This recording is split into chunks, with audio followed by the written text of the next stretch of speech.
A very good afternoon to you all, and thank you once again for joining us here on the Citizens Chat Show, streaming on YouTube at Civic Space TV. My name is Judith Atim. I'm your moderator, and today we are discussing two issues that have dominated headlines this week. First, of course, is the president's sacking of 3 top officials of Kampala Capital City Authority. And secondly, we're also looking at the controversial tweets posted recently by the Chief of Defense Forces.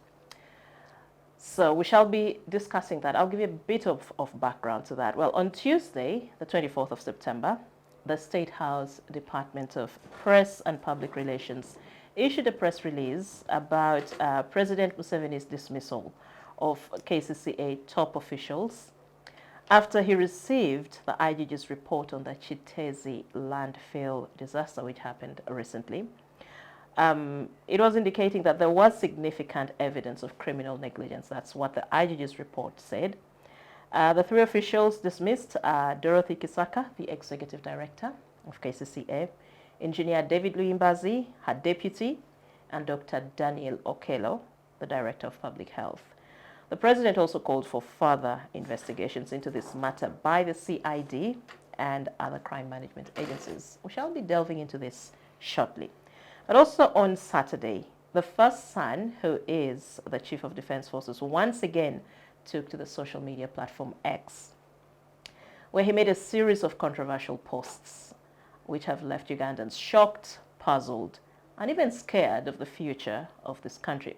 First was about him not running for the presidency come 2026, and that it was divine revelation by God that he should focus on his army first. His, in this case, meaning referring to God, or rather likening the UPDF to God's army. And he fully endorsed his father, President Yoweri Museveni's candidature for the next election.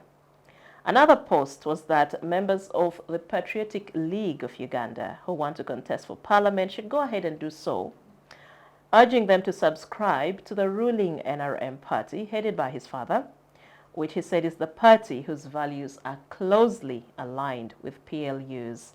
And now the most controversial post on X on Saturday was that no civilian will lead Uganda after President Museveni. Muhoozi said the security forces will not allow it, and that the next leader will either be a soldier or a policeman. Ladies and gentlemen, welcome to the show.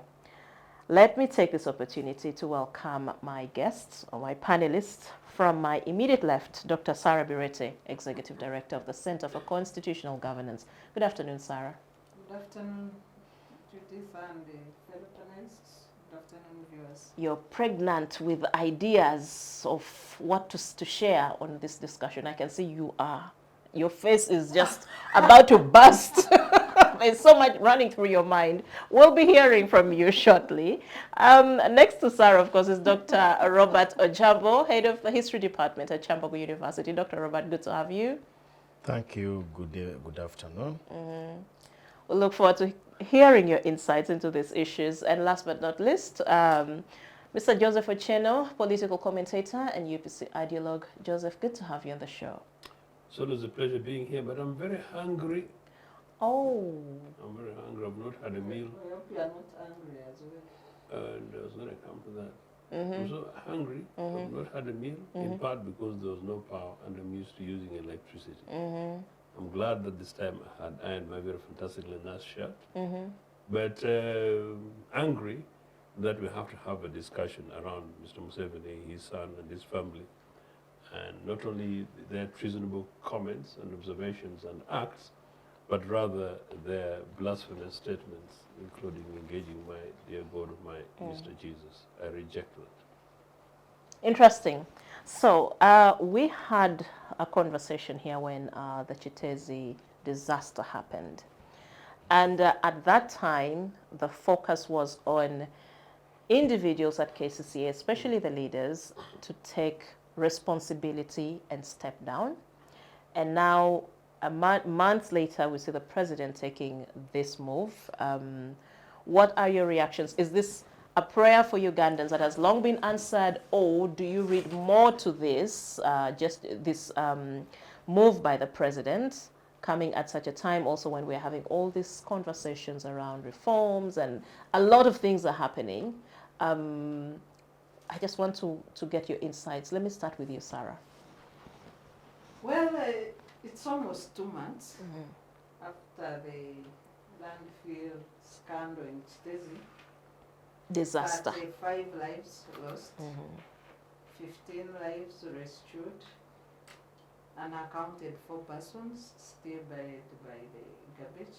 Very unfortunate in the 21st century that the government cannot even retrieve citizens who have been buried by a heap of garbage to have closure, to enable their families have closure of their loved ones. Very, very unfortunate.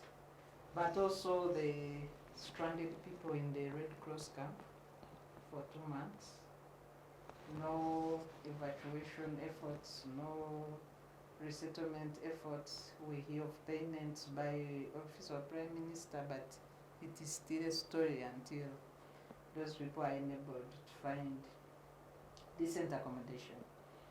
We did go through the conduct and the failures of the leadership of KCCA in the past panels, but just to remind the viewers that this was a big scandal by the KCCA leadership and the leadership of Dr. Saka and group should not have waited to be sacked like it has happened. They should have immediately resigned and handed over those public offices and left other than waiting to be pushed. Dorothy's tenure unfortunately has been tainted with a mismanaged city, full of potholes, full of rubbish, full of drainage scandals, flooding, Roads. name it. I don't have any good thing, and including strikes of cleaners, the road sweepers. Who celebrated families actually. Earning between 80,000 a month, and you can't pay them. These poor people who wake up to sweep roads. They protest. You can't even attend to their matters when you earn millions and millions of money, and they earn peanuts. Really, I don't see any positive thing, unfortunately, that the Dorothy Saka has done in her tenure as the KCCA director. But most fundamentally, I want to talk about the cocktail of political confusion that was created by the enactment of the Kampala Capital City Authority Act in 2011 by the central government maneuvers to wrestle power from the voters of Kampala, who dominantly vote for the opposition. The KCCA Act, in its object section, the intention was to take over the management of Kampala to the hands of central government. And this throws the elected leadership out of day-to-day management of Kampala. So you have a 3-dual political cocktail at Kampala Capital City Authority. The appointees of the president, with their heirs and superiors, having their contract signed by the #1 citizen, with the act which gives autonomous control of the executive director and the direct powerful directors. You have the second section of elected leadership, direct elected of the road mayor, The deputy. direct from the people. The road mayor appoints the deputy yeah. from the councillors. So you have a road mayor who draws direct mandate from the residents of Kampala, but more or less ceremonial in the structure. Then you have the councillors, also who draw mandate from the people, with their speaker, supposed to act as a legislative arm, which even the road mayor also appears as ceremonial. So you have the head of the political leadership of Kampala just A ceremonial in title. robes. You have the KCCA council also deliberating, but on the sidelines.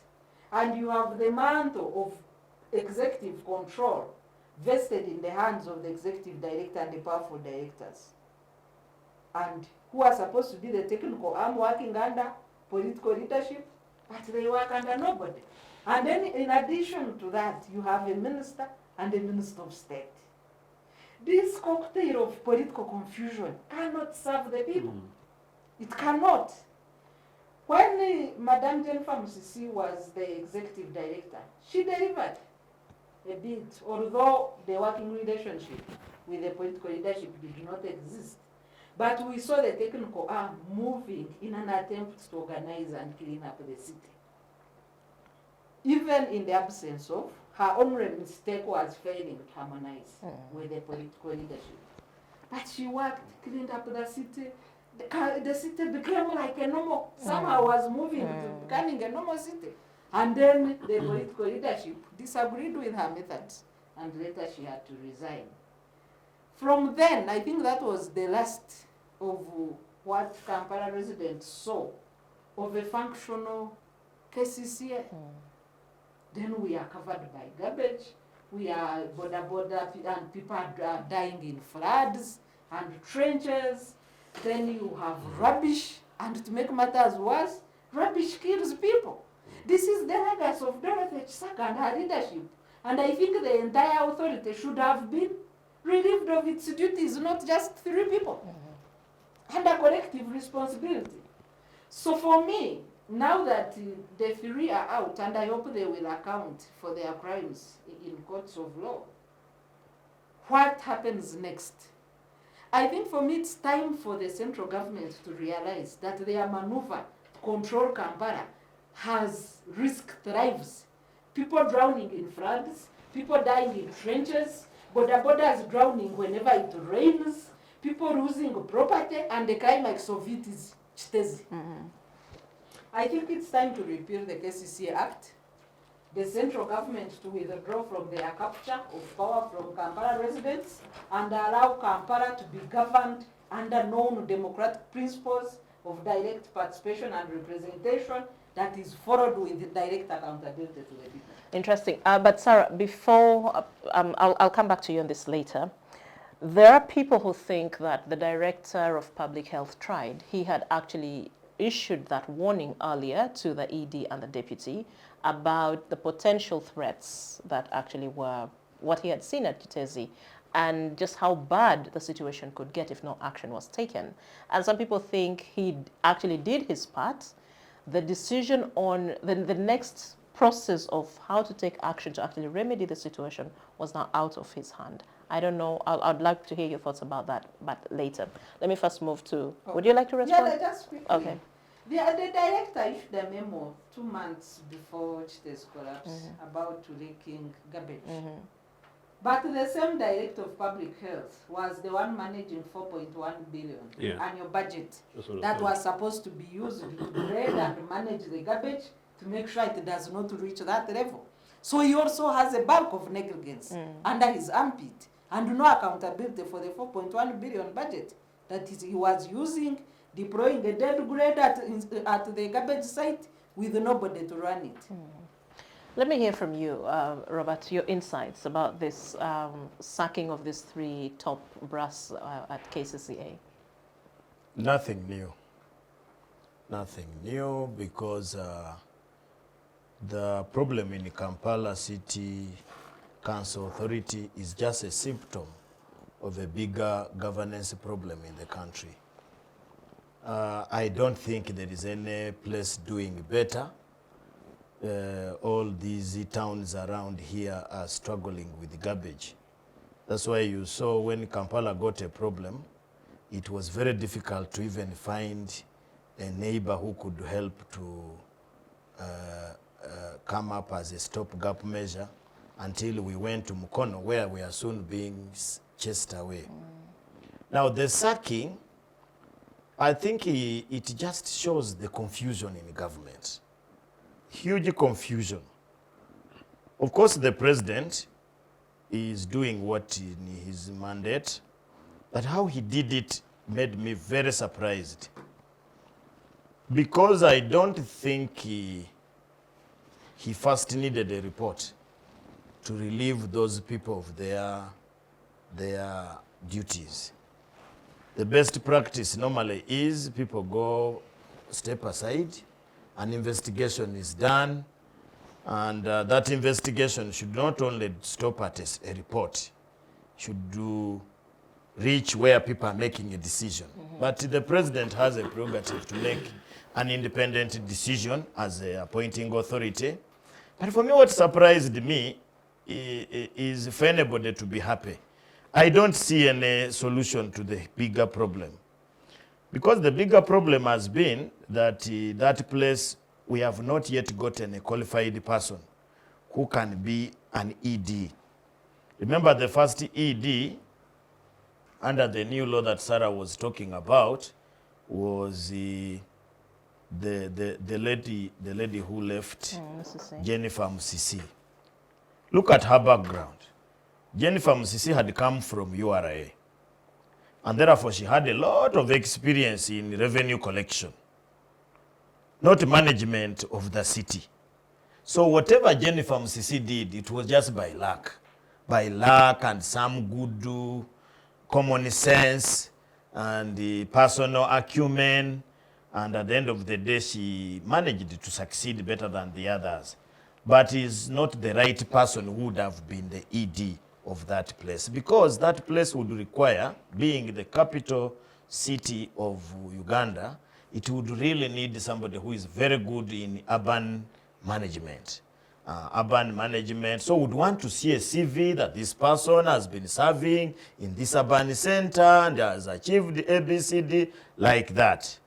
Now, the most serious thing is that when Jennifer Musisi left, at least Jennifer Musisi had been at URA. They now bring somebody from the movement secretariat in charge of certain things there, mobilization and some small legal work that she was doing there.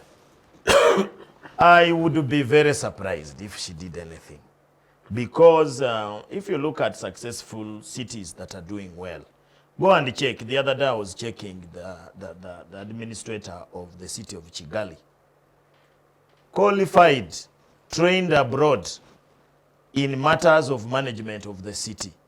And when you go to Kigali, you really see a person who is doing things according to her professionalism, somebody who is qualified and therefore has experience in running a city, and therefore will attract people of the same caliber.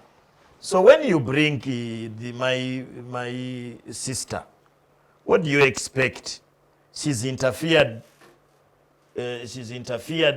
so much by the likes of Luimbazi, because Luimbazi had been there, had been under Jennifer Musisi. He was even acting ED for some time, and Luimbazi had a lot of scandals before that. Only that we are in a government which does not care about scandals.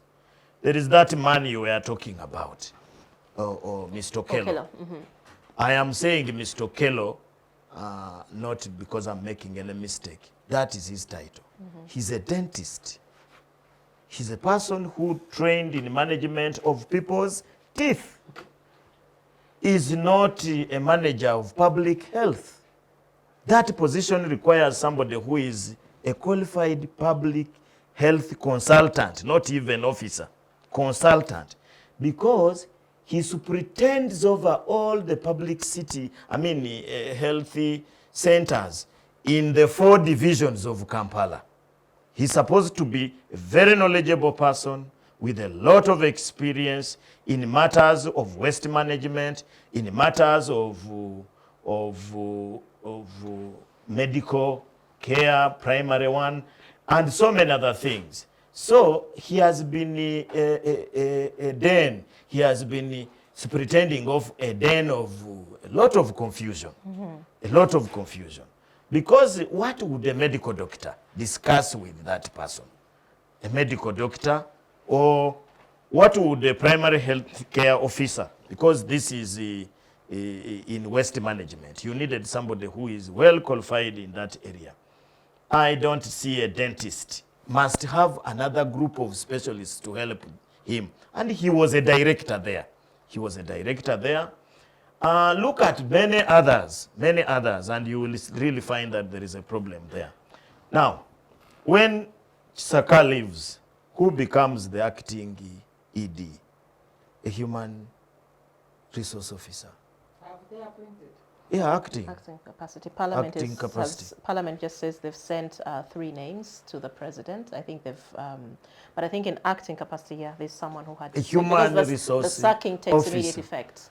A human resource, for those who know, they manage things of workers, to manage workers' relations and not managing the city. But what was even very surprising, the president says that he has sacked them with immediate effect and therefore directs public service to run an advert. To run an advert so that a suitable candidate can be gotten. In 3 months, yes. So I rushed very fast to the act. I said, how does the public service come in here? And there was no mention, maybe Sarah says she's in that docket, how does public service come into running an advert and getting involved into employment of executive director of Kampala City Authority? I was very confused. That shows you that we are running a government. We are running a government where almost most of the people who are in charge are not sure of what to do. And I'm sorry, including the president. In fact, the president reminded me a story of where a certain man was blamed for doing something. Then when they asked him about it, he really said, why are you blaming me? They said, we are blaming you because of this. Then he said, you are blaming me because of doing what? Because he did not even know what he had done. So the president also surprised me. And that's what Sarah was trying to say. The president normally runs his affairs the way he used to run them in Luero jungles, where you would get a young man who pleases you and maybe has shot rapid very fast and has chased away the enemy, and you say you are in charge of this thing. I think Kampala, where it has reached, it requires to be managed by professionals, people with experience, who are determined by the qualifications that they have, the expertise that they have. The president says, the other time he was quarreling about URA, and he was saying he doesn't believe in these things of papers, then experience and what. For him, he wants to work with people he knows. So you must be a daughter of somebody who was his friend, whom they used to work with. And I normally see him brag and say, this one, I know him, I know her, because the father, we used to be together fighting Amin or something. But you cannot run a government by your friends and relatives.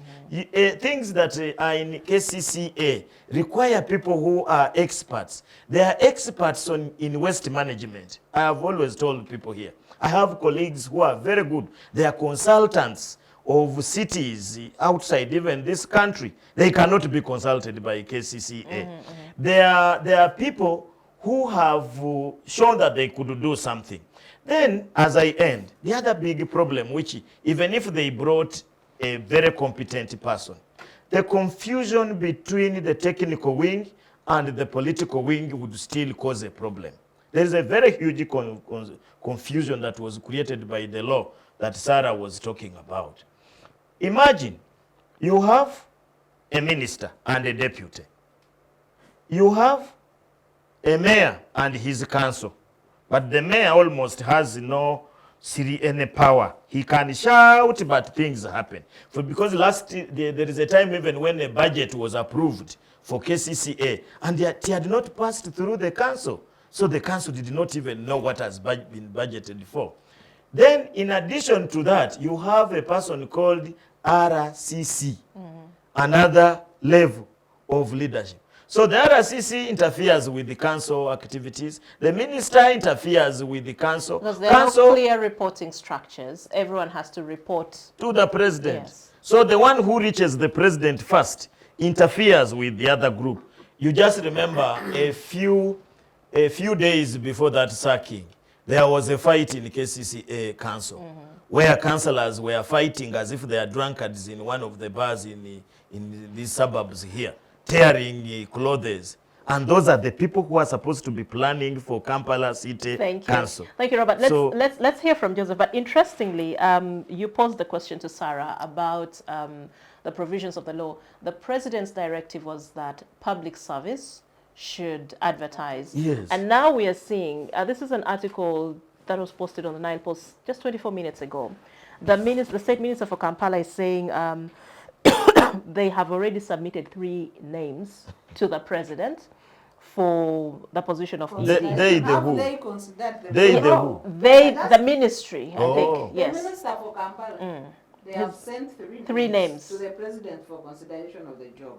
But Section 17 of the KCCA Act provides that there shall be an executive director who shall be the chief executive of the authority, appointed by the president on the advice of Public Service Commission. So the minister Okay. submits names as who? Okay. Interesting question. Joseph, you are digesting all this, and I'm waiting to hear from you. What are your insights? I mean, I wanted to get your insights, but I think along the way, a lot of conversations have actually come up and a lot of questions have emerged. What are your thoughts? The conversations that must take place. From my perspective, it just basically generally saddens me. It saddens me. Sometimes I want to brag about it, that I told you so. But it doesn't, that would just merely Doesn't be help. an emotional consolation for me and for us. Judith, this is a regime that has operated on the basis of the whims of Mr. Museveni for the last 39 years. This country has survived and continues to survive on the basis of the strength and resilience of our peoples, on the question of our diversity and the wealth that we've got, including human wealth. And I must say that because we granted it that motto for God and my country, I invoke God once in a while, but in fact I think God helps us substantially. In any case, as Sarah says, and I was thinking, that we actually have human remains still unaccounted for. If it was any other average country, the country would have come to a standstill unless and until people's last remains are retrieved. You've had cases, and I know those days you're still in high school, the most common things about miners in mines, particularly in Southern Africa. Oh no. I mean, it's all the extremes of risks. They would not leave a single unaccounted. In this country, this criminal incident takes place. We did not even have a single day of prayer. I think I told this program on some other that actually we should have had a national day of mourning. Business continued as if normal. There's so much to say, but I think we can only have so little, so much within these limitations of this program. All I can say is that is Museveni trying to kill the bad news of the atrocious statements and comments by his son. Was it a timing thing or not?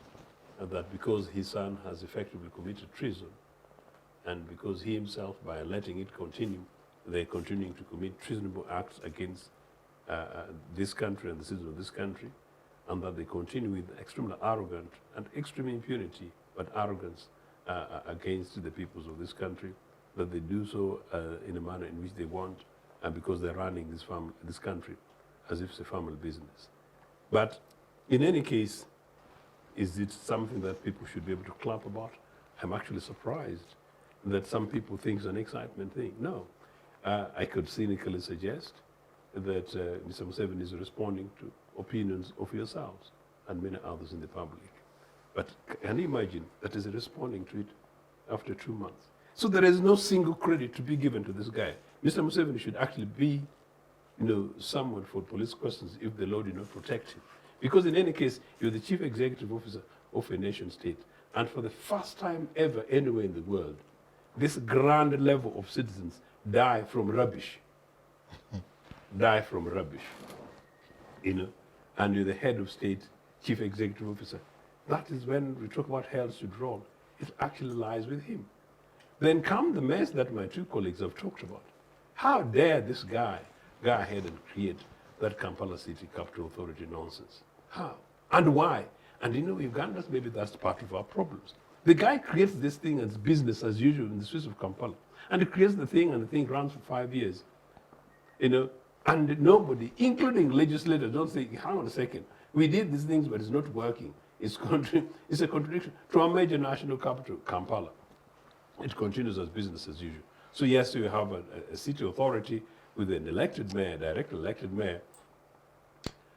You create an executive director, you know, layer of bureaucracy, layer of patronage. Then you even create sillily, you create a ministry for Kampala.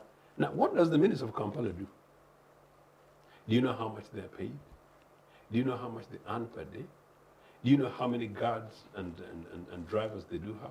Sarah was trying to talk about our cleaners that we pass by every morning in the streets of Kampala, and usually sometimes using the most rudimentary brooms, some of the brooms that the great-grandparents used before Museveni was born.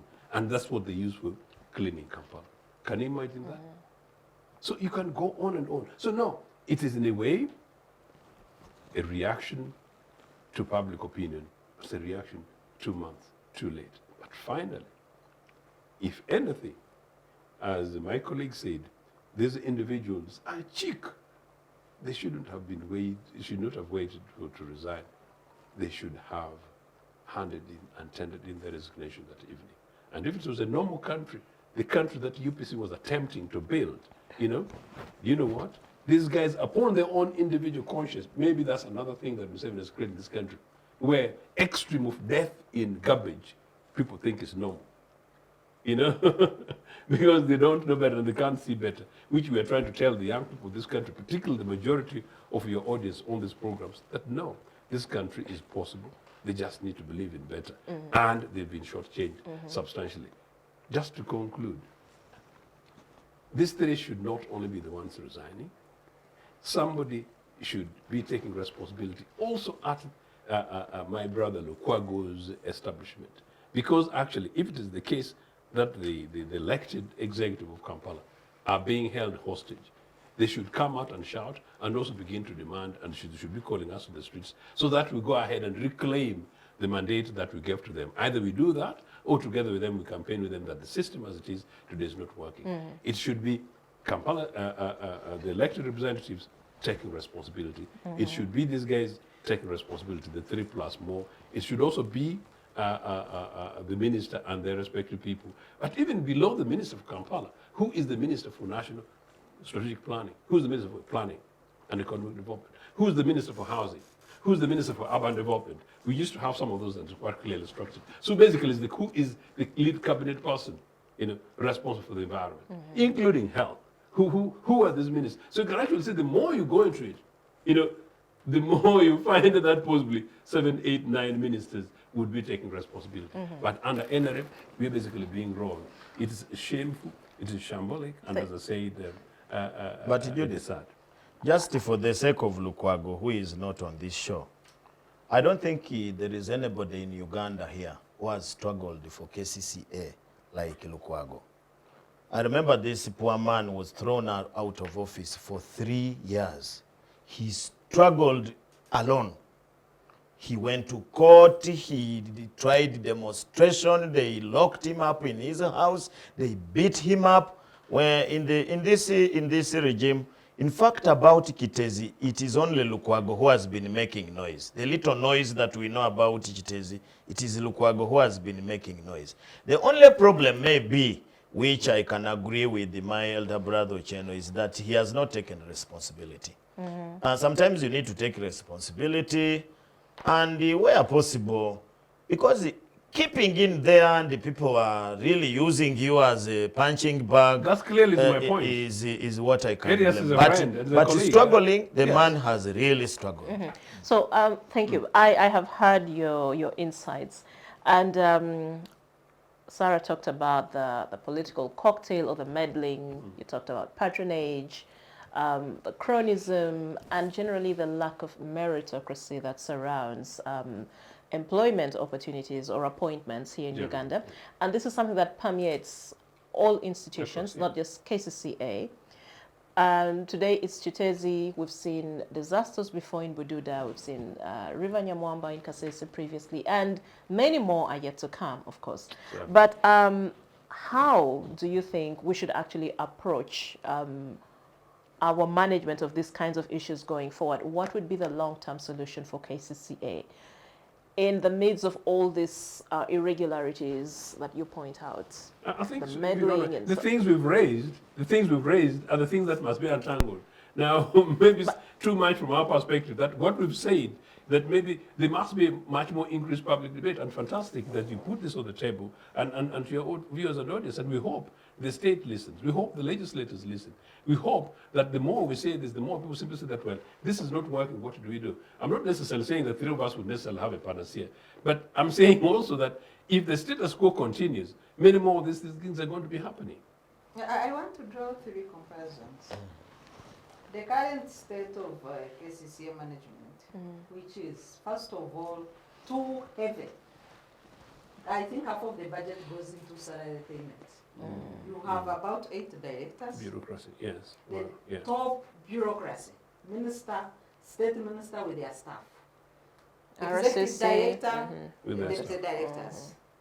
RCC, let's leave RCC since they are paid by But- the president. You have the council of about 30 councillors. Top heavy bureaucracy at KCCA.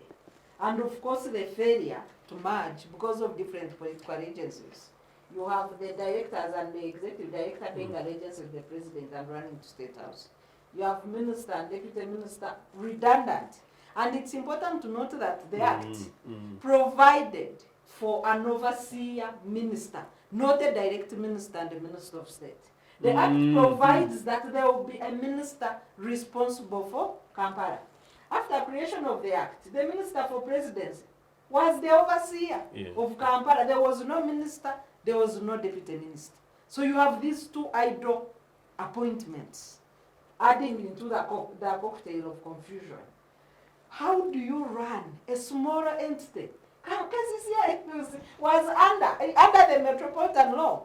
KCCA was under local government. In which, With a mayor, the likes of Sevana Kizito, the likes of the deputies, you know, Kabuye. You had the mayor, we had the deputy mayor, we had the town clerk, and the technical administration. That is enough to manage the city of Kampala. So we moved from the metropolitan arrangement, we came to the KCCA cocktail of political confusion. I want to compare, although the comparison is way drawn, you know, the disparities are too much, but I want to compare with Washington, District of Columbia, DC. Washington, DC is administered by the mayor, Washington mayor, and the council. They have no senator representation. No. And usually when you go to, there's that agitation of no tax without representation, but that's a different debate. So they have minimal administration under a mayor and the city council running under the ordinance, the laws of the District of Columbia. Properly run, I think it's the best administered city, globally.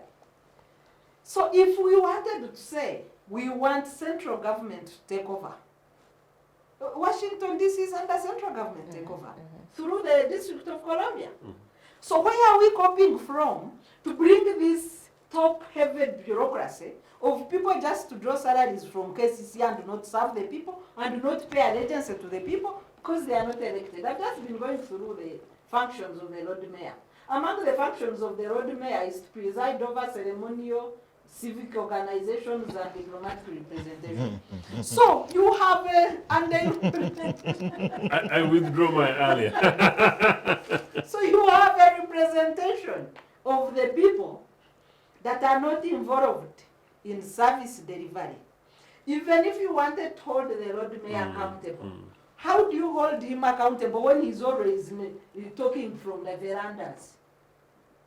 Yes, he can sign the documents, he can do the ceremonial. So you blame him for what? So He does not run a budget, he does not run anything. He is invited to take part in the strategic program of the city, but the executive director is in charge of day-to-day running of the city and control, and usually there is no harmony because this law was enacted as a coup against the people. That is true. The spirit of the law is a coup against the people of Kampala. The people of And Kampala especially when Lukwago. don't vote NRM. NRM imposed itself. Yeah. In any case, actually, that's what I was saying. That really, from the time of that imposition to date, we should have made it a matter of national debate. You know, that there has been an effective coup against the people of Kampala and against the establishment of the Kampala City Authority, which is headed by a mayor. So it must be a political thing, because Yes. Sarah, not many average citizens do understand this. Because I think if they did, they would be much more angry. This is a coup against the people. Yes. The people don't vote NRM, so let's take over Kampala. Yeah. But you take over Kampala to do what? To kill people with garbage? No, let's repeal the law. Precisely. Let's end the coup. The example that has been given of is actually Gulu. Gulu, for some reason, is continuously made reference to including people who travel up country, go to Gulu and say, oh, what an impressive thing. Notwithstanding everything else, that is by and large an authority. In fact, some part of credit goes to our good friend Robert Mao, who was chairman there for a moment. But yes, an elected authority, simple, small, with a clear local government structures, as it were, sort of delivered a struggling post-conflict town to a reasonable city as it is at the moment. Kampala, just a quick point, the final point, Kampala operated successfully post-independence, even when we did not actually have an elected mayor at the time. You know, the Greater Kampala Plan operated as an average local city. Yeah, precisely. And the marvels of Kampala were at the time not under a direct ministry, but merely local government. Interesting. Robert, let me hear your views. How do we move forward? How do we detach or detangle ourselves from the mess that we find ourselves in as a city? I have been listening to my colleagues here. Yes, they are suggesting very good ideas, but I think to the wrong person. You're dreaming, yeah? To the wrong person, because I don't think the leadership of Uganda is interested in the services of the people. They are interested in to see how long they can stay in government.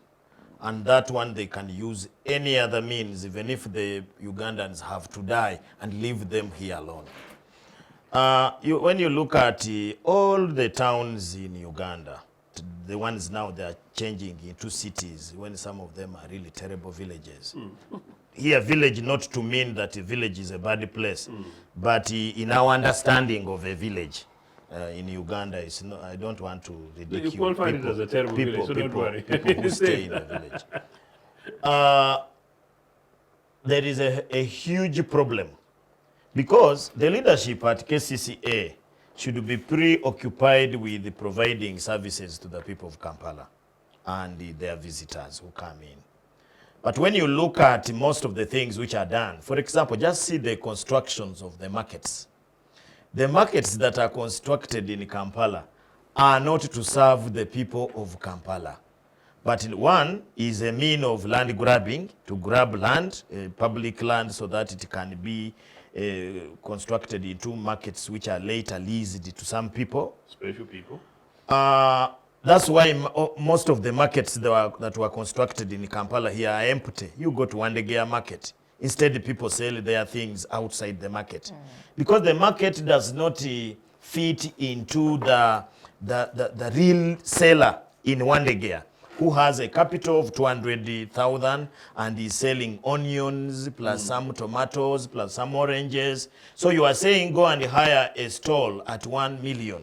Now, the capital itself is 200. How do you expect such a person? That's why, for example, when you look at the simple markets of Nakawa and what, they are doing well, because those are the markets of the level of Uganda at their level of income and everything. Number two, look at the roads that are constructed for us to passing. You have a town which has almost 3/4 of the motorized machines in Uganda. vehicles, motorcycles, what all those things that three quarters of them are in this place. If you go to our places, many vehicles you find there, they have just gone to visit. There are a few vehicles at the district and a few dignitaries, but the majority of the vehicles you find there are for people who have gone to visit. But look at the roads that we use. The roads that we use are roads which were designed in the 1960s, in the 1950s, when the vehicles were really very few. Look at other cities. Other cities, when you go there, recently I was just in Dar es Salaam, it's a 6-lane. Oh dear. Oh dear. 6-lane in the city. Yeah. 6-lane. I've only seen pictures. And in the middle, they are doing a tramp. With a modern standard gauge. Yes, there is a standard gauge railway which is electric, Nairobi the same, Yeah, and all the Mombasa, same. yeah. Rwanda. Rwanda recently is linked to Rwanda. And I found that town, I've always been saying, no, exaggeration. Sometimes when I go there, I end in a few places. This time I tried to move around and see whether what they are talking about is not an exaggeration. I landed there on Friday. There were no vehicles. I asked why. They said Friday is a sports day, walking day. Yeah. So people come to town on foot and they don't Reducing want their carbon they don't want footprints and any so on, yeah. motorized thing in town. Walk to work. You know, in Rwanda, I was very careful looking at vehicles. Most of the Rwandese in Kigali, Rwandans, they don't want to be called Rwandese, Rwandans in Kigali, drive hybrid vehicles. Very clean vehicles. Because there is no border to scratch you. There are no potholes to, you know, in town here, somebody was asking me why my car was dirty. And yet the car had been dirtied by the potholes. As you are driving in the pothole, somebody is splashing water on you. Even Yourself, from the yeah. bottom, So I really think that we need to sit down to reorganize our country. Yeah. It is not only Kampala. Even if you bring a miracle performer in Kampala, the disorganization of the state will disorganize them. That's correct. Do you people remember that money was given to UPDF to do the roads of Kampala? Which roads did they do? they powered Maram and Which roads did they do? 10 billion shillings. What did they do? So if I you told you are, they're if you going are to use mixing, countdown. if All you are this mixing program. army, you are mixing politician, you are mixing friends and relatives, prayer groups to manage the car. It is very saddening that in this country to be appointed to a public office, you must be praying in a certain church. And they say it publicly that you see those people who are born again, who pray in those churches, are moral okay. Really, where have you ever seen such a country? That was France, the pre-revolutionary France of 1789, not even the feudal ones. So I think the first thing, we need to reorganize our country. And the one thing that has defeated the NRM and Yoweri Museveni, this one we need to tell them so that they work on it, is administration of public affairs. They are very good in organizing armies and stopping opposition to grow, and they have succeeded. And I agree with them that they can kill opposition. But now, after killing opposition, you need to manage the public affairs. Because for me, I don't care whether UPC or NRM or which party, NUPO, they are the ones in the government. Are they giving me the services that I want in town? So that is number one. Number two, as I said earlier, we need to value qualification and experience. People should go into things that they know. You are blaming these ministers, the two ministers. Just go and check their background. You know, for me, sometimes I spend some time and check the background of the people that they have given us to serve us. It is somebody who? Kabanda? The minister for Kampala. Minsa Kabanda. That is the state the minister. senior minister. Go and check her profile. Go and check her profile. She's supposed to be helping people in public health care. Yeah, public health care at a lower level. At a very lower level, not even at a senior level. The TOFA, I don't know. I don't know, other than leading groups of NRM youths and what have you. I don't know what else he has done. So when he does not do anything, I am not shocked. Number 3, I think it is high time that Kampala people get angry. Because we pay a lot of taxes. And these days, local government tax goes to where you stay. Where you stay. Like my local government tax does not go to my village in Maweto, in Jinja. No, it goes to Wakiso. There are so many people who stay in Kampala here. So people need to get angry and say we cannot be putting in too much for nothing. Because, for example, Kampala is the leading taxi collector in Uganda. 3/4 of our tax, of our budget is financed by Kampala metropolitan area. Now, how can you have a metropolitan area with this kind of disorganization? And the last thing, now coming to Kiteezi, the members of parliament have let us down because the leadership of parliament is really wish-wash. They are not serious people. This is a matter that needed to be handled by our parliament because it involves the people. It involves our money, which they appropriate according, I normally hear them boasting. It involves the general, if you want, the picture of Uganda is Kampala. And therefore everybody should be concerned. Since Kiteezi, I have seen some parliamentary debates, but I don't see anything coming out of that parliament in terms of, for example, Sarah is talking about the law. Who is supposed to look at that law and see where you need to amend or if to remove? It is parliament. But do they have that power? I doubt. Power is parliament now. Parliament is now like a defanged snake used for practicals in these schools. The parliament of Uganda, for those who have studied biology, is like these snakes which they put in our biology labs for studying. Robert, they don't have the fun. Let me cut you short. At some point you talked about opposition and saying, well, it is okay if the opposition is dead. But don't you think a progressive society would actually be one that encourages a thriving opposition? Because the opposition is there to remind you that, hey, look, there's an itch that needs to be scratched for that discomfort to be relieved. I hope he was just being sarcastic. I hope so too. And he was saying that, well, if you kill the opposition and kill everything and kill everybody else, and you've got this power of, owning it yourself, at least do something. Deliver. But okay, now the other question, I'll come back to you. I'll start with you, Sarah, on this round. Do you people think if the president actually pulled out, say, of the affairs of Kampala and focused his attention elsewhere, we would actually see sanity restored in the city and in the other institutions where people have to always have access to reporting to him about the affairs of the institution? Do you think we would actually have sanity? And is that even possible? Let me give you an example. In the history of America, one of the weakest presidents they have ever had is Nixon. But it is during the time of Nixon that America did a lot of things. Now you ask me how. Nixon looked for a very able Secretary of State in the name of Kissinger, who understood administration. He understood a lot of things. Most of the things that are affecting us now today, which were crafted by America, were crafted during the time of Kissinger, including these improved seeds, international law, so many things.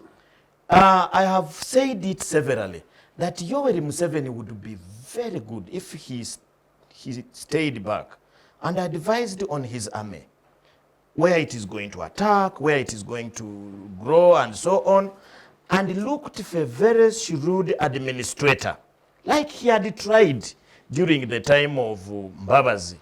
There was some, Mbabazi may have had his weaknesses, but he was a better administrator than most of these people that we have here. So I agree with you. Let me tell you, if the president concentrated on his politics and left the administration of cities such as Kampala to professionals who understand what they are doing, so that somebody does not do anything fearing what will the president do, so that they report to the right authorities. Sarah was saying here, why should the executive director be reporting directly to the president when there is a city council authority? There is a city council authority which has a mayor, it has a council. They should be reporting there, and therefore they will be answerable. But now you bring a stranger, Kisaka, and you want him to work with the council, which they even undermine. They think Lukwago is a madman, the councillors are mad people. That is the biggest problem. The presidency into everything. If you removed the presidency in Kampala and put Kampala under a qualified specialist team of people who are there to, if they don't deliver, they are removed. But here, if they touch you, you run to the president and you are safe. And that's why we are in this mess. No, because no, he quite clearly knows that that's how he survived for the last 37 years, 39 years. Meaning quite clearly that if he left Kampala alone, Kampala would thrive, Ugandans would thrive, Kampalans would thrive, and his power would cede. So basically, the modus operandi he has used is basically to control each and everything. That matters. But at the same time, also suppress Ugandans as much as possible, so that at the end of the day, the lives of the Lukwagos look irrelevant. And then everybody in the streets of Kampala, including the poorest of the poor, including the Karamoja begging kids, that he has chased away from Karamoja by, sucking up to their gold and everything else, in the streets of Kampala, know that, well, the patronage lies with Mr. Museveni, his son and his family, and of course his son was going to Tama Kampala. But we knew that Cowdang might apply, but of course even Cowdang has not applied. Thank you. Sarah, would you like to respond before we take a break? Well, I think for me, KCCA mess, Kiteezi mess, is just a symptom of the big political mess we are in as a country. And we don't have any quick fixtures for it. We have to go for the long haul of reorganizing Uganda, reorganizing our democracy and constitutionalism, and giving proper services to the people who are sovereign in this country. There are no shortcuts. Thank you very much. That wraps it up for this hour. We'll be back after the break and continue with the second part, which we shall be focusing on the recent posts on the social media platform X by the CDF, also the First Son. Don't go away. Digital rights are those human rights and legal rights that allow individuals to access, use, create and publish digital media, or to access and use computers, other electronic devices and telecommunication networks. Digital rights include a right to freedom of expression, information and communication through technology, a right to privacy and data protection, a right to credit for personal works, a right to universal and equal digital access, a right to identity, a right to anonymity, a right to be forgotten, and a right for protection of minors, among others.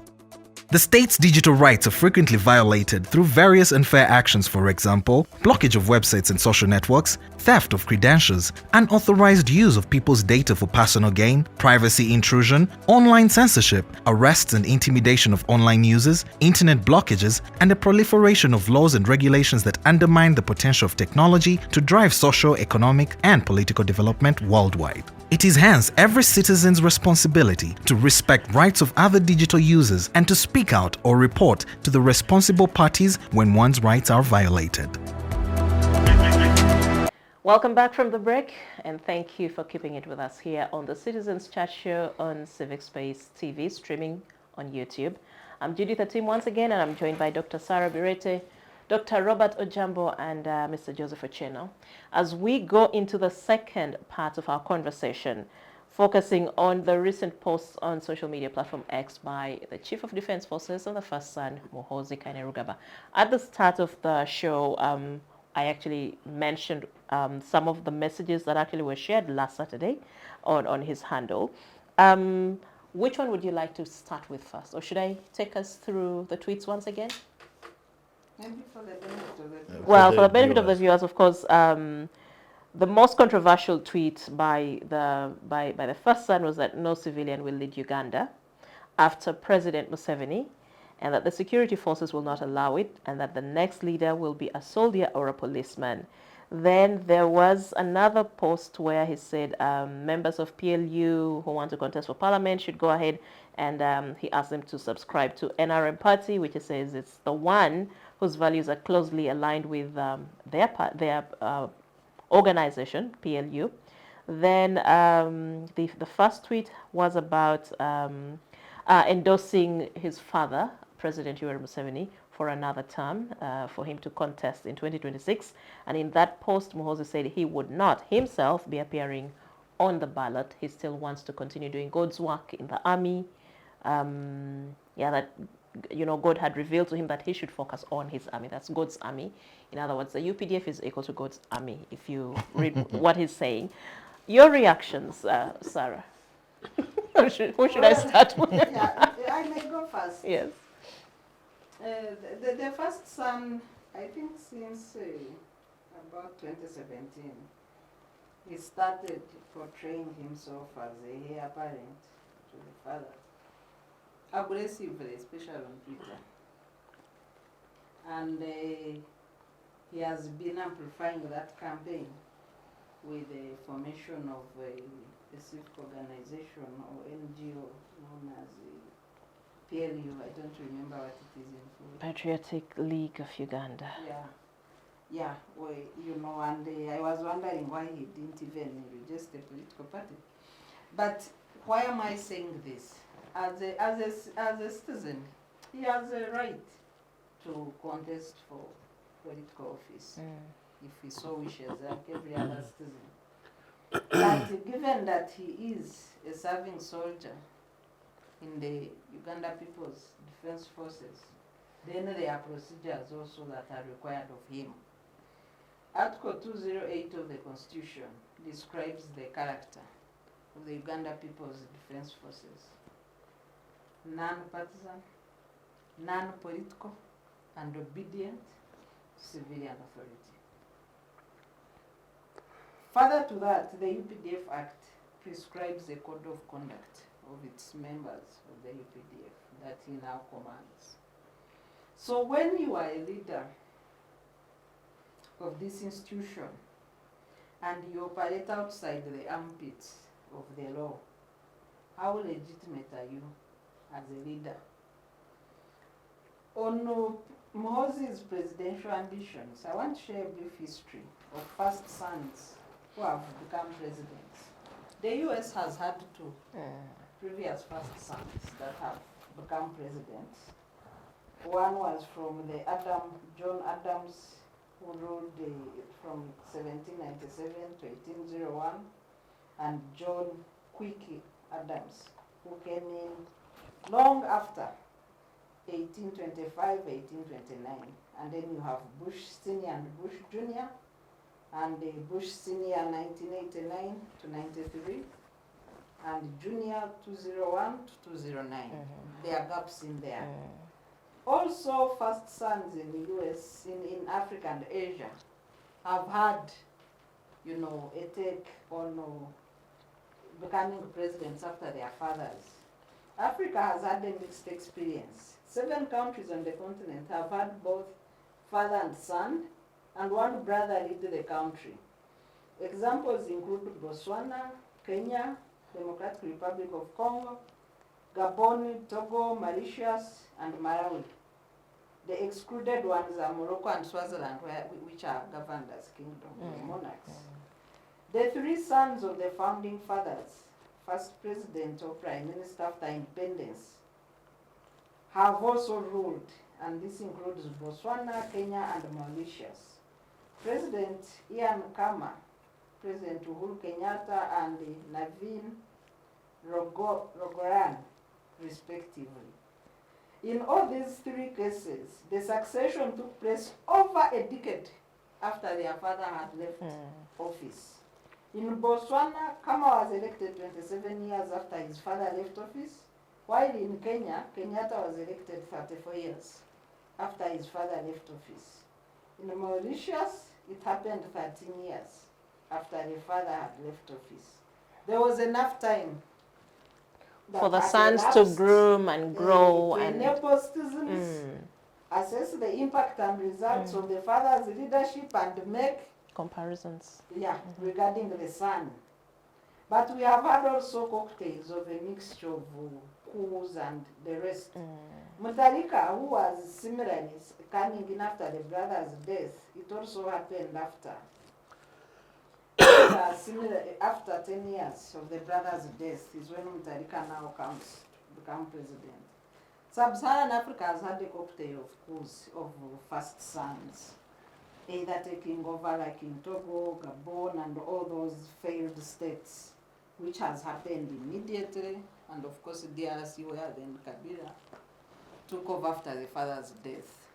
So in Uganda's case, now that it's very clear to everybody that the son is interested in the presidency, and the father at one time referred to him by interpreting his surname Muhoozi as his avenger, especially after some human rights violations. So we have a situation where like the son is in a race to replace the father, like the cases in Equatorial Guinea, Gabon, and all these failed states that have really no democracy to talk about. And the ball is in our hands, whether it's somebody's right. But at this material point, what is at stake is the conduct of the CDF, of the army, the character of the UPDF, the arrogance to abuse the constitution, and portraying yourself as an outlaw, seeking to lead a country that is governed under the constitution that you are abusing, even when you don't have power. So what kind of leadership would you deliver? Or what kind of leadership will now as a CDF deliver in the conduct of the army when he is operating outside that very conduct and the constitution? What leadership does he offer to the army? Does he need to step out? Does his character conform to that as described in the constitution? And if not, why can't he resign and go where his heart is? I think these are the questions that we should be discussing. Thank you very much. A very, very good opener for this session. Robert, let me hear your thoughts about the first son's tweets and his behavior and persona generally, and what this means if he becomes a leader. You know, sometimes it is very difficult to predict Museveni and his NRM and how they do things. So I've been looking at Muhoozi in 3 ways. The first way, I've been looking at this spoiled child, a person who is spoiled, raised and supported to wherever he has reached, as if he is not able to think for himself. And therefore, sometimes he behaves like a child. In most of these tweets, if you are a psychologist, you may think this person is a child. Because a person of Muhoozi's caliber and the rank in the army wouldn't be calling his father God, because he knows the difference between a human being and God. And thinking that they have a right. By the way, sometimes he goes into ethnic undertones and he says this, the whole of East Africa and the Horn of Africa is under Bachwezi. And he says from Ethiopia there is a Muchwezi, and there are a few countries where there are no Bachwezi and they will need to be removed. One of them being Kenya, where he thought that the leader there is not a Muchwezi and therefore they would march there. In his tweets he has portrayed that. So this is a person who is like, he sits and listens to stories at home. When the president is discussing with his family, I think they discuss the things. And now he behaves like a spoiled child who comes on the road and starts singing the things which he had the parents discuss inside there. And this is not only for Muhoozi. You see all the Museveni families behave like that. You have seen on the other side there is an in-law who is also pushing another angle. There have been a daughter who is now preaching, but her preaching is more political than theological. I have liked sometimes the way Saleh behaves. He keeps away from the family and he does his things in a clandestine way. But at least for him, sometimes you think he's dejected, you don't understand him. So that is the first way. The second way is Muhoozi the ambitious man. Muhoozi, I think, he feels that he is the successful heir. And he thinks that Uganda is now like their family thing. It is no longer a republic. It is no longer a state. It is like their family things where he's just waiting for his father to leave or to give him authority and he takes over. And he thinks that being a military person is a very special human being. And for that matter, people who are not military. And it is because that is the only thing he knows, in my view. I only think that Muhoozi thinks so because it is only military that he knows. He has never been a leader. I've been following up in his school time. I don't know whether he was even a prefect of a small class. So the military is where he first showed his acumen, and according to appointments, it shows that he's a successful military man. I don't want to imagine that Uganda can have a CDF who is not a competent officer. A CDF is the last that you would do, everybody would dream to become. Every soldier would dream to become a CDF of Uganda People's Defense Forces. And he's there already. He's there already. Sometimes I get arguments with the people when I say, but you are talking about the CDF. And I remind myself, oh, CDF is a very powerful person. So he's a very ambitious guy, and that's why he has become a CDF. But the third issue is where I see Muhoozi. He's a very reckless human being. Very reckless human being in what he says, in what he does, and what he portrays himself and his family. Because even if Muhoozi was a very prolific soldier, he's a spoiled child, he wouldn't be as reckless as he is. For example, Muhoozi as a CDF, and I know going to Sandhurst and places that he went, the first thing they teach them is military philosophy. That is a course that you must pass, unless they want to tell us that for him he doesn't do these things and do exams. Because even the ones who have gone to Kimaka just here, they are very good at military philosophy.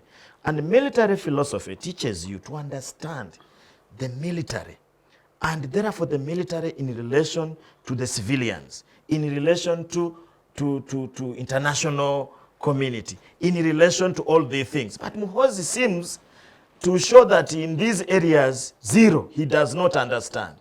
Because when you become the CDF, I think the first thing they give you is the Constitution of the Republic of Uganda. It's handed to you, and then they give you the UPDF Act, because that's the one which he gives you. Now, when you go to the UPDF Act, and you look at Section 3A, and if Muhoozi had read that and accepted to become a CDF, he would never say what he said. Because the last part of that section says that the military or the army shall be subordinate to civilian authority. And that is what he swears that he will do that. He swore that when he became the CDF. Now, when he does the contrary, in a serious country, only that Uganda, we are not serious people, is supposed to be relieved immediately. But doctor, is it that we are not serious people, or we don't have a serious leadership? No, we are not serious people. That's why we have that type of leader. Yeah. Okay. That's why we have that type of leader. Otherwise, if we are serious, then I have now accepted, when I go outside the country, people look at us as very unserious people. And I've accepted. I would be very wrong to deny. It's a sad reality. Yeah, so that alone, you don't need to debate it anywhere. That alone Muhoozi would now be under the military tribunal or the defense council or whatever makes discipline there according to that act, answering that how dare would you mention that in public. Nothing happened. So this thing looks like he has also seen that the country is not serious. The president is not serious because he's the appointing authority who appointed him. And the CDF reports to Yes, the commander-in-chief. And he says such a thing. Now, the worst thing he does is to openly say, I support. He does not only stop at I support, he encourages other people to join. So it shows that he's partisan. And once you become partisan, then you cannot be a CDF. But that has been created by, again, a group of unserious people. Mbadi was a CDF, but representing the army in parliament. Katumba Amala, the same thing. All these officers, including Mugisha Muntu, he cannot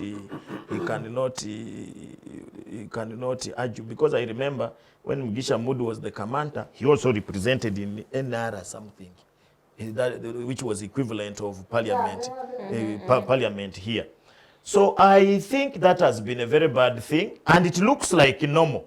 These abnormalities are the ones which are, in my view, are going to cause us problems.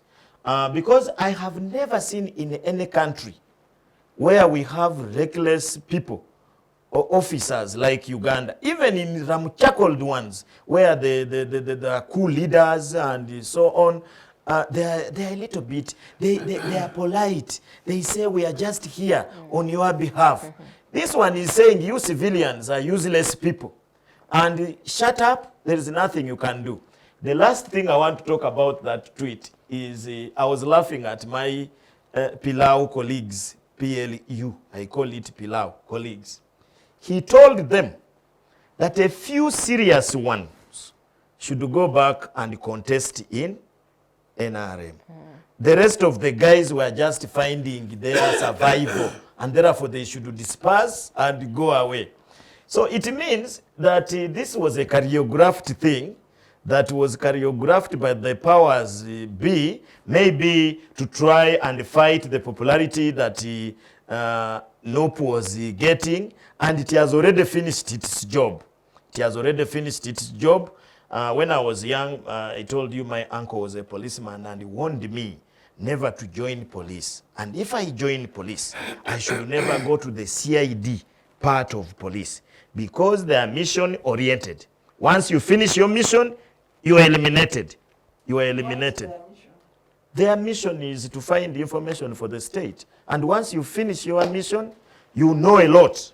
You will be knowing a lot. Therefore, you become a liability. And you go and read about serious investigators. That's how they end up.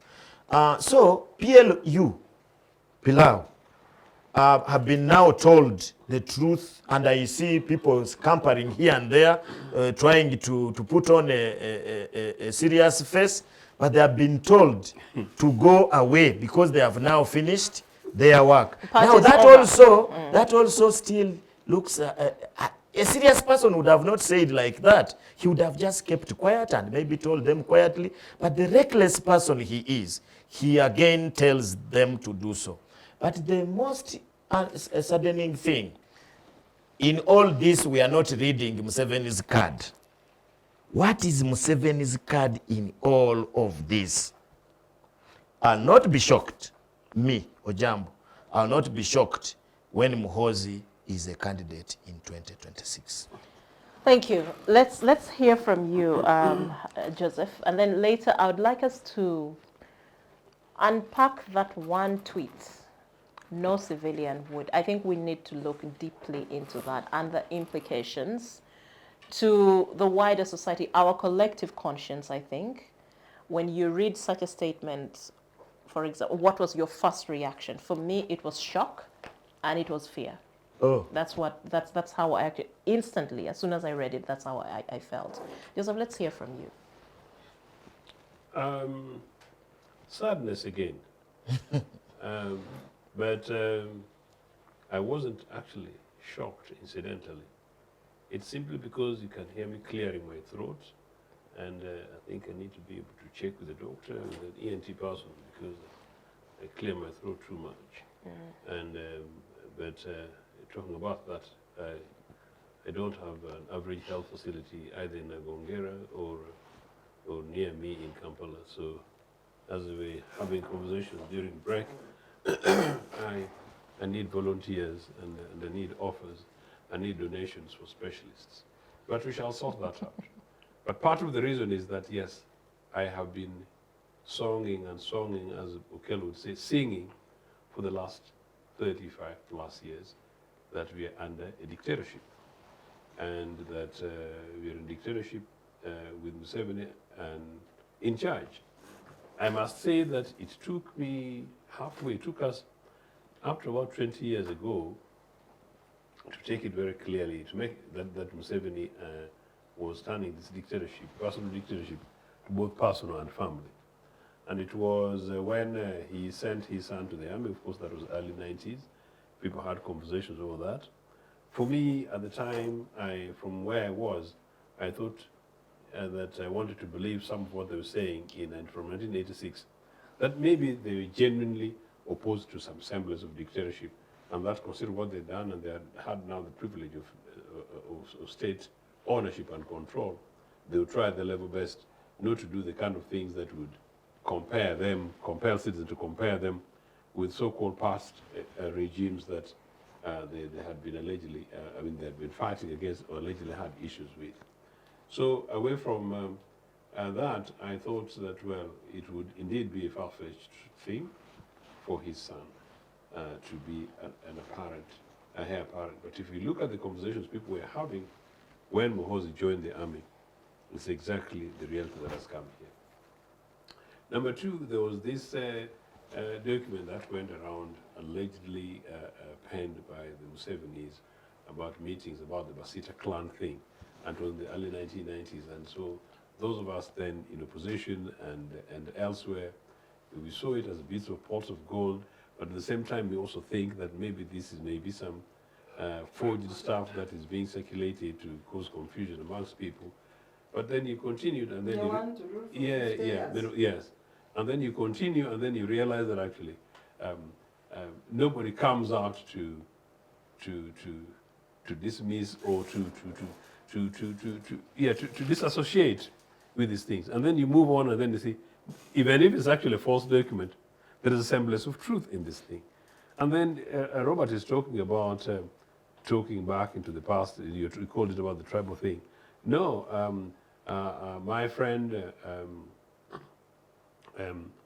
Charles Romoshana on television the other day was very definitive about it, about the Bachwezi thing and then the Empire thing. And in another television network is extremely definitive about it, that basically this is an agenda and quite consistent with our thought that when Museveni came as early as possibly Tanzania, and in a debate in which I was a party, it's extraordinary that this thing goes back, and if you're not careful, that the Museveni of the mid-60s, as early as the time we was with the Benyimas and others, these guys were already crafting something that we don't know, and until today, maybe we might understand it, but it's not possible for average Ugandans to get it and run with.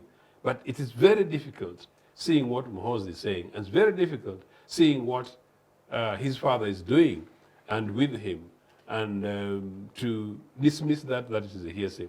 Meaning, therefore, that where we are at the moment, except for the ordinary citizens of Uganda who've been very unsuspecting and very, very trusting, it seems to be a scheme that was designed over 50 years ago, and it's a plan that is systematically working. So would you say that when the CDF posts these kinds of things on social media, the father secretly or silently gives him a nod of approval?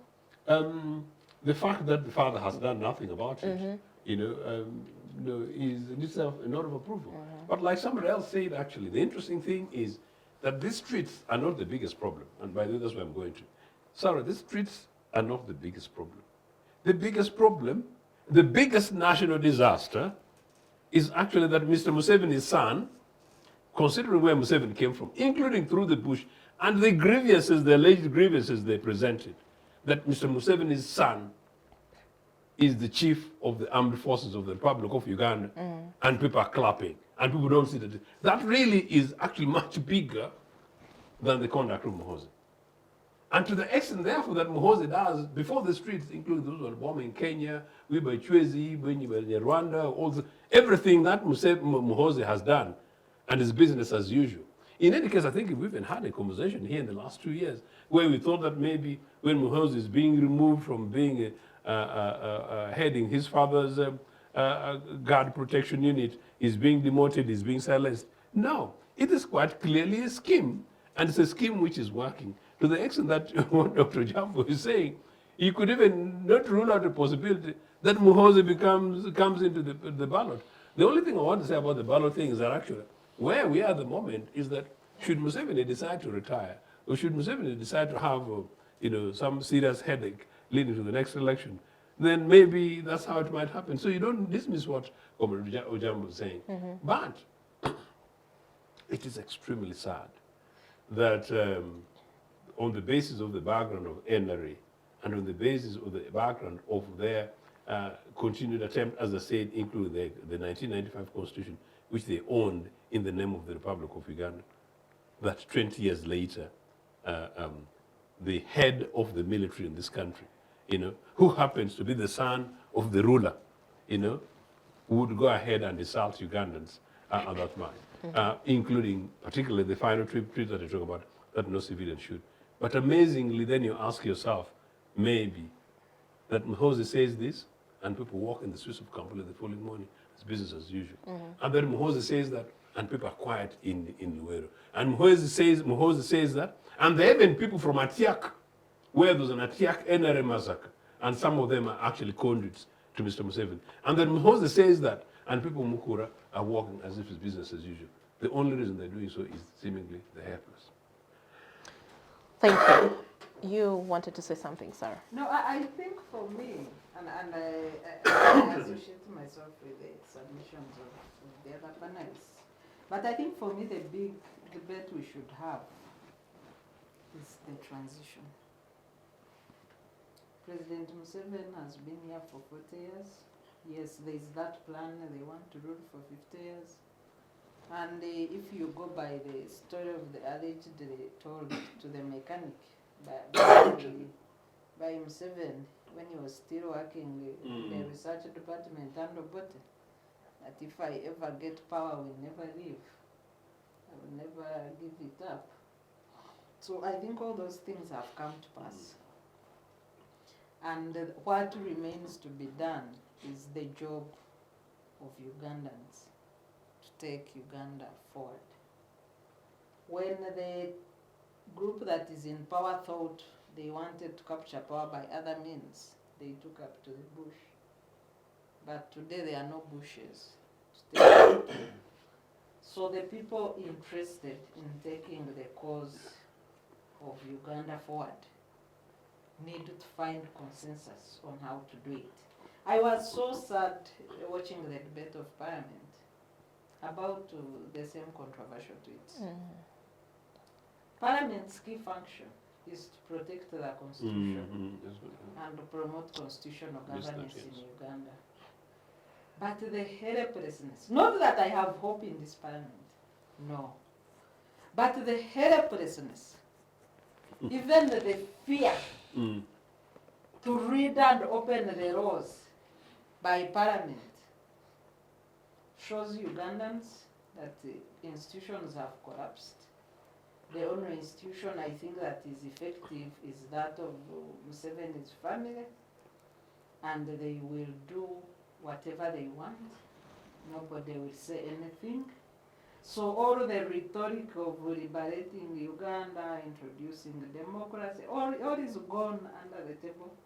There is the saying, when the fox was going to check on the mother-in-law, when the mother-in-law was unwell, and then the fox saw what he shouldn't have seen as the son-in-law. But there was nothing to do, and then he said, even the element of shame is gone. I think that's where there is no element of shame. about impunity. There is no element of shame about abuse of the Constitution. There is no element of shame about opulence, carelessness. There is nothing. Like the folks said in my language, there is no more element of shame anywhere in our leadership. So you look at the first family. What transition do you think they envisage? The president is in his senior ages. We don't have to remind people of the age. He just celebrated the official age the other day. Whether that matches with the biological is another issue. So if you were at the family that has lost any sense of shame, what transition do you think they envisage? They say, today we are in power. Maybe they could even be surprised. Each day they wake up and they are still in power. You never know. They could even be surprised that they wake up and everybody has woken up. But in the event that somebody does not wake up, what do you think goes in the minds of this establishment where institutions have collapsed, where there is no element of shame, whether they must impose themselves by whatever will, be it money, might, guns, they must keep power by all means. What do you think goes in their minds? And this takes me to the battle again on X between the CDF and his brother-in-law. Yeah. Even when he's tweeting that civilian will be allowed to take power, he could be referring to the brother-in-law. So because the brother-in-law is a civilian, there is also that dimension. By the way, they don't look at Ugandans. No. It is a They family. look at themselves. Yes. So he could be referring to the brother-in-law. But You guys That's discovered interesting. a very important. That's a very interesting, and I had not looked at it from that point. perspective. Okay, Ugandans, Makes sense. It does make sense. Okay, we must be relieved. It was not about Somehow us. I feel I feel that way in a way, but but still it's not a good. That is the best interpretation. You have just picked it from my so. mind. Yeah. Consolation. But anyway, Because the other one has failed even to become a military officer, not even a police officer. yes, Bambi. it could be that family beef continuing, and for them they are looking at transition Within just the as mandates family, to themselves. yes. They are not looking at transition as Uganda. Uganda, Yeah. as the constitution, and then the father-in-law, who is a godfather and the presiding chief executive of the constitution, is just watching. That's why the other day there was also debate in parliament to say, we need a check-up, is he okay? Because he took oath to protect the constitution. Is he living up to that oath? If not, is he okay? Because our constitution has a provision that we must check the health status of a president. Now that he cannot fulfill his oath under his own household, is he okay? But it is even an Museveni way of doing things. No, but he has an oath to the he has got country. enough to the country. Yeah, we are not talking about his farm and cows. We are talking about The Uganda. country, yes. Yeah. No, I am saying that even keeping quiet when somebody talks about his army is really an Museveni way of doing things. Okay, then, You then remember- I actually noticed. I know now your point. You remember what happened to Tumukunde. You remember the predicament that So just- Tinyefunza went through. I've never gotten used to that name of Tinyefunza, and many others. But this man is talking about anything. But for me, Sarah talks about the transition. You don't need to get a rocket scientist to see what is happening in our country. I've been telling you that Mao is bringing a bill. And that bill, one of the major things in that bill is not what he's talking about, where you have proportionate representation or what. The issue is who is going to make a president.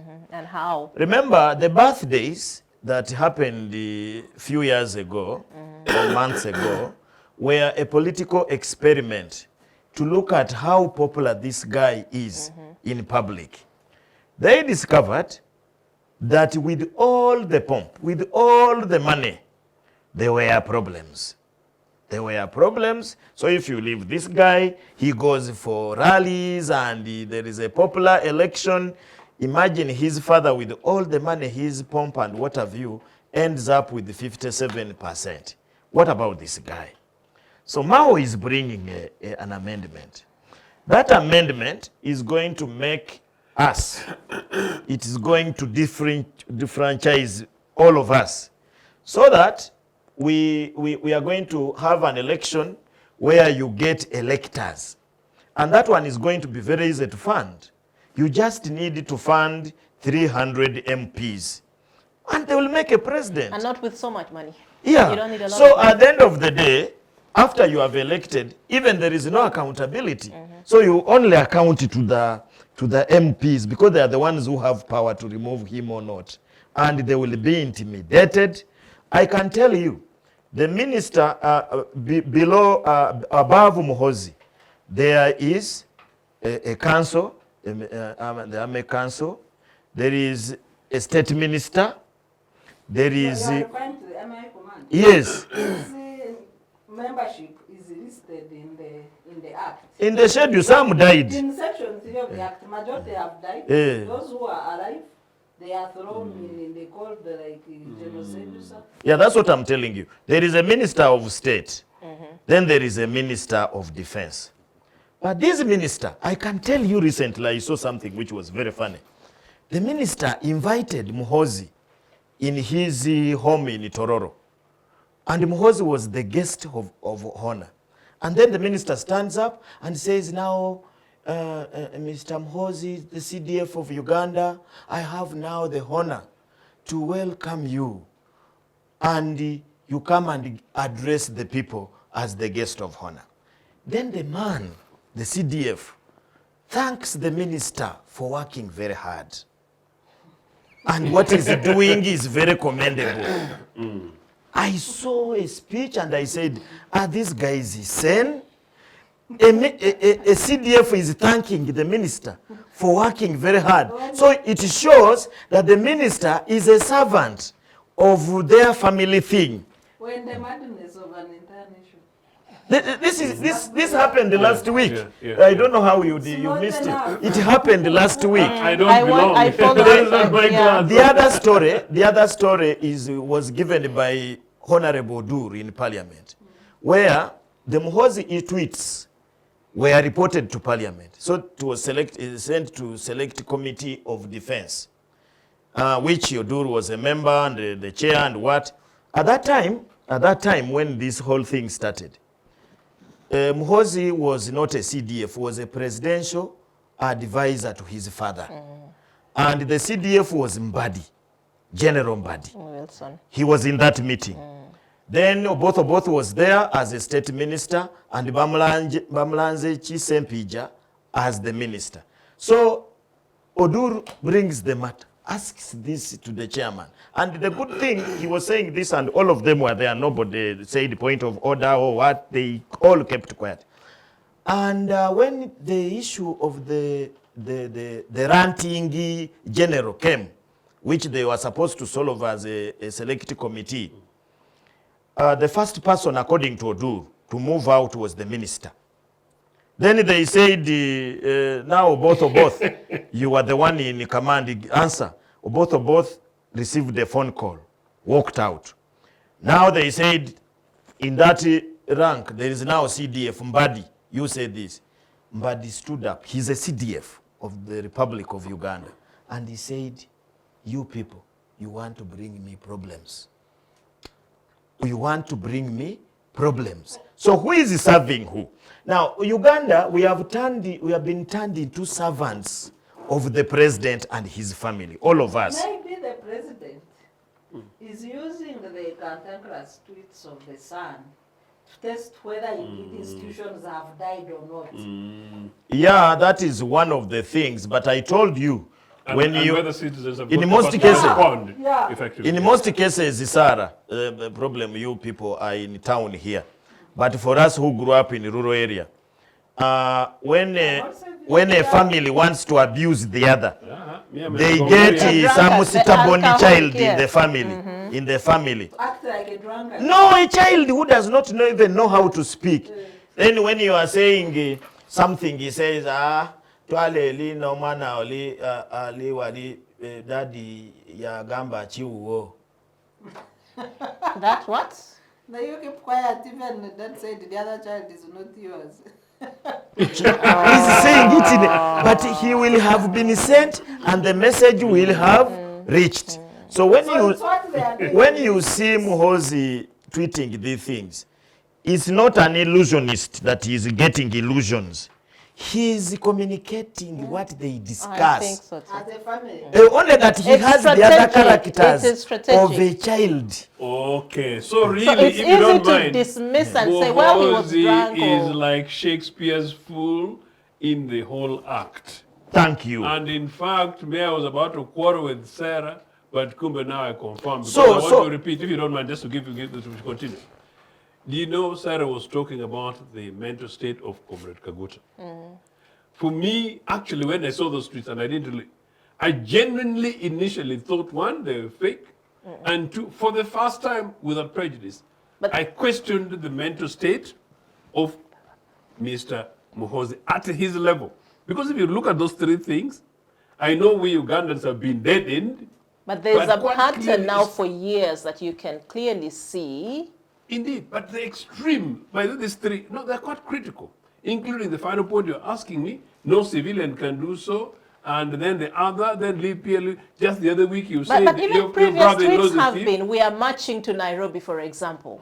That was also a very, So basically, that to gave us a emphasize more that diplomatic point, basically, press. to give you grant to continue, Yeah. that is actually very, very important, that there's something happening, because I'm now getting, again, slightly wiser here, that's why I like this program, that actually, this thing may not be Muhoozi Act, but there's a There pattern. are two elements. There is both communication, because I'm sure this is what the first family discusses. There is both communication of inner conversation, Yes. but also an element of what you have called, like, can't you reason before you send out to the public? Or what is the intention? Especially given today that in the assignment of Muhoozi CDF, yes. he directly reports to the father. The Constitution vests the burden of protecting the Constitution with an iron hand in the hands of the president. So why I'm asking about the mental state of the president, is he still capable of protecting Uganda's Constitution, which is being abrogated in his own household? You got the answer from him. That one, Carry on. you're asking a question which has a very straightforward answer. Under normal circumstances, you don't expect people of Museveni's age to have straightforward mental stability. So what Africa, are you saying? yeah, we are in that situation. Because You, our you have Constitution has relatives, also a clause but you have that relatives. when you are not mentally stable, you must vacate. You have relatives at home, and whatever, how you like them at the level there. Once our people reach 80, there are certain things we don't involve them in, because you know they will not be able to manage. Even if they are the most powerful, they will not Are manage. you sure you're not reviewing your position? Very important position. No. Now, let me tell you the last thing I wanted to say about Muhoozi, then I keep quiet. You have seen the international relations. For you can talk about Kenya, you can talk about all these people, but the climax was Muhoozi's love for Russia.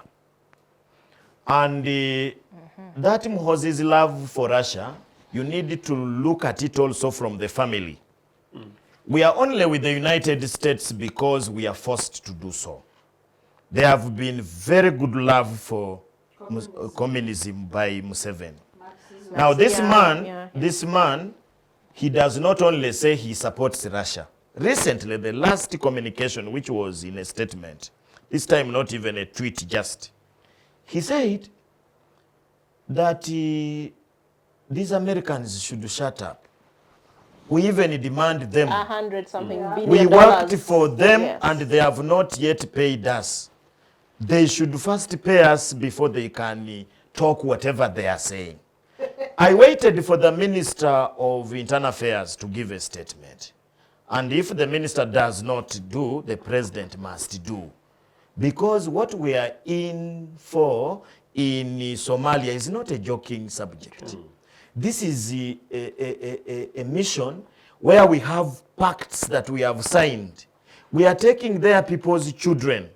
They are dying. No one has ever known that we were mercenaries. We were mercenaries who are supposed to be paid by the United States.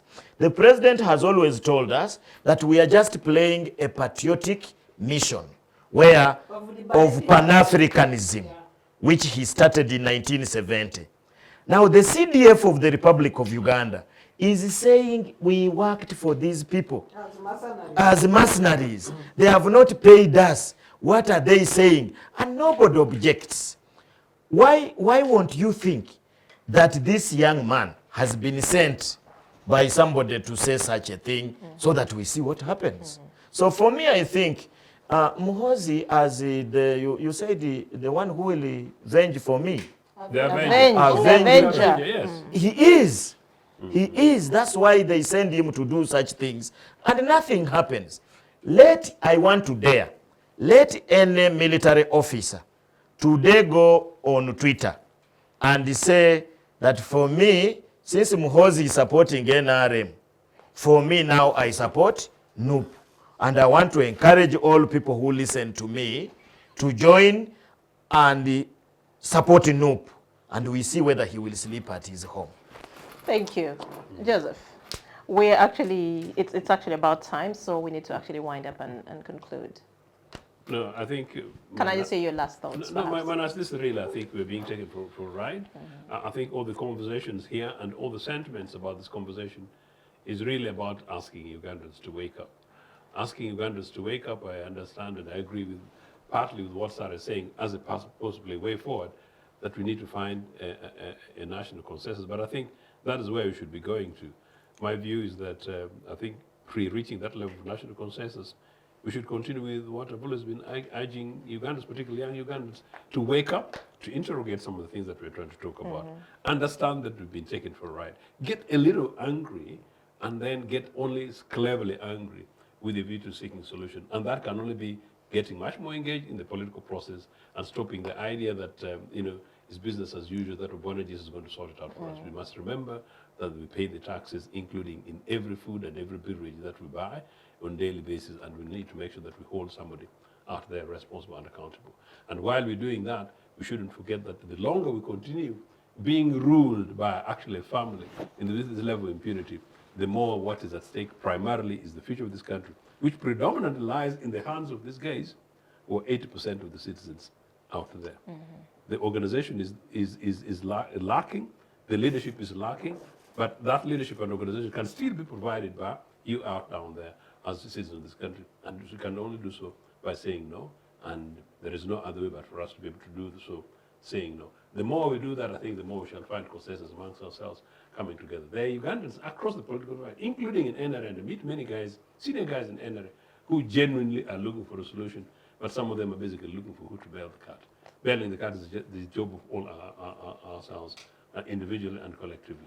Thank you very much, Joseph. Let me hear your final remarks, Sarah. I think for me, Articles 1, 2, and 3 vest sovereign power and rights in the hands of citizens. Article 3 is very specific, that the citizens must reject any authority, any form, or any group of citizens that attempts to overthrow the Constitution. So if President Museveni cannot protect the Constitution against the abuses of his son, I am inviting the citizens to reject any authority, any state organ, or any group of people that seek to abuse the Constitution of Uganda. Thank you, Sarah. Robert, last but not least. It is unfortunate that sometimes the only thing we can do is to talk about these issues.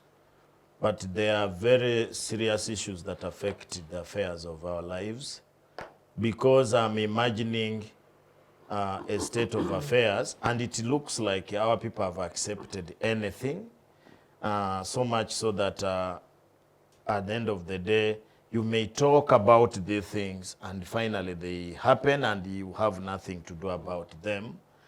But I think we need to listen to these things and try to work together and see. For example, why in this era should we be differentiated? That somebody is suggesting that now we are morons. The only thing we can do is to elect leaders at our local level, but we should not care about somebody who mans our national affairs. And for me, I think that is where the problem is. The problem of mixing the army with the politics is something that has been seriously here. For example, you see ministers who are serving ministers and they are serving UPDF officers. And the legislators, I mean the litigants who used to take these matters to court, I don't know whether they have killed all of them. For example, it started with the General Ronda. It came to Katumba Wamala. Now it is Mbadi. I will not be shocked when Muhoozi is appointed vice president. Thank you very much, Robert, for your views. And Minister for Defense. that actually brings us to an end of this session of the Citizens Chat Show. We'll be back next Friday, same time. Do join us on YouTube. We are streaming on YouTube at Civic Space TV. Subscribe and follow us and be a part of the conversation. Put your comments and your suggestions and so and whatever else you can contribute to this conversation. Thank you very much to my panelists, Dr. Sarah Bireete, Dr. Robert Ojambo, and Mr. Joseph Othieno. My name is Judith Atim. Till next week. Bye-bye.